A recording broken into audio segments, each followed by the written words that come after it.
Hello everyone and welcome back to this channel. In this video we are ranking the games I got from Video Games Monthly.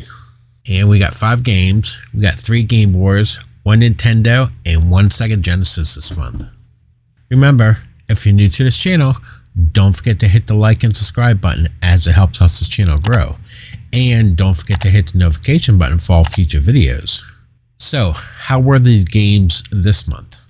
Well, let's find out. First off, we'll start off with the Game Boy games. First one is the Bo Jackson's Hit and Run is 2 games in 1. They're both sports games. And you get 2 games, you get the baseball game and a football game. And honestly, neither one is good. In the football game, the graphics are just terrible. You can barely recognize any players. They're so small, and the gameplay for football is just really slow and sluggish, and would not recommend that one. Next up is the baseball, and the baseball is probably a little bit better. The graphics do look better for this game, and I think the game plays better, but it's still not that good of a game. Neither game is good, and I really just don't recommend this one. I'm gonna give this an F.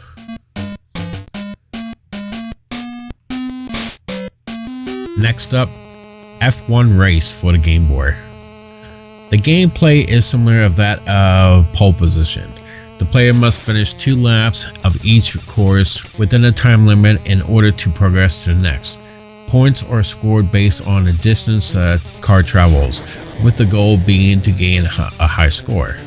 The game has 3 skill levels, with each skill level having a set of 5 tracks, where the tracks in the skill level 1 are simplest and the tracks in the skill level 3 are the most complex.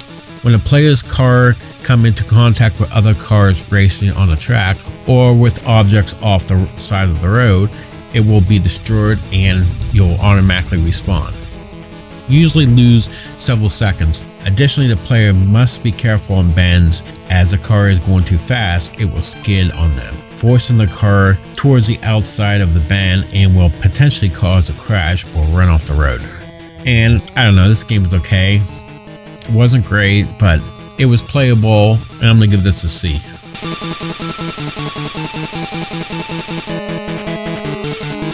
Next up for the Game Boy is Tetris Blast. Now this game plays like Tetris, but with a little twist. The player goes through stages with layouts of blocks, trying to clear the entire playfield to move on to the next stage. At the start of each stage, the player has 100 points. For each piece that enters the playfield, 1 point is lost.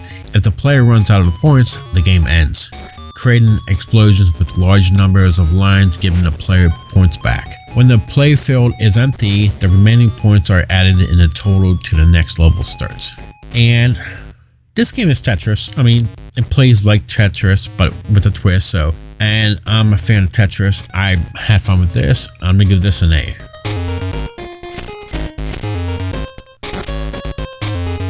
Now, for the Sega Genesis, we've got Mike Ditka Power Football.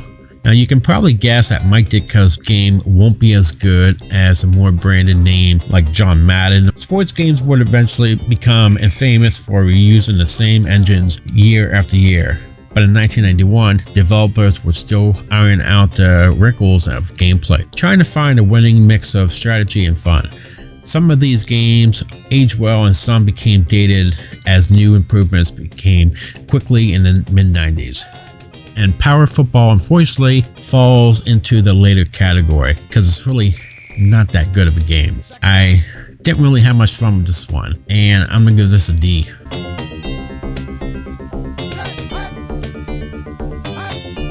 And finally, we have Million's Secret Castle. Player controls Million by running, jumping, and shooting bubbles.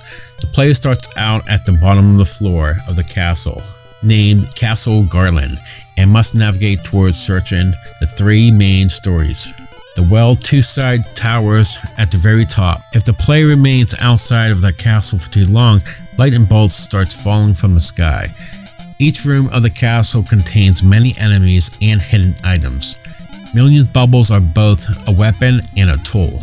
Throwing bubbles or soft blocks cause them to break apart and either create additional routes, reveal hidden shops, or expose specific items. And honestly, I had some fun with this game. It wasn't a bad game. I don't think it was great, but I think it's worth checking out. I'm gonna give this a C.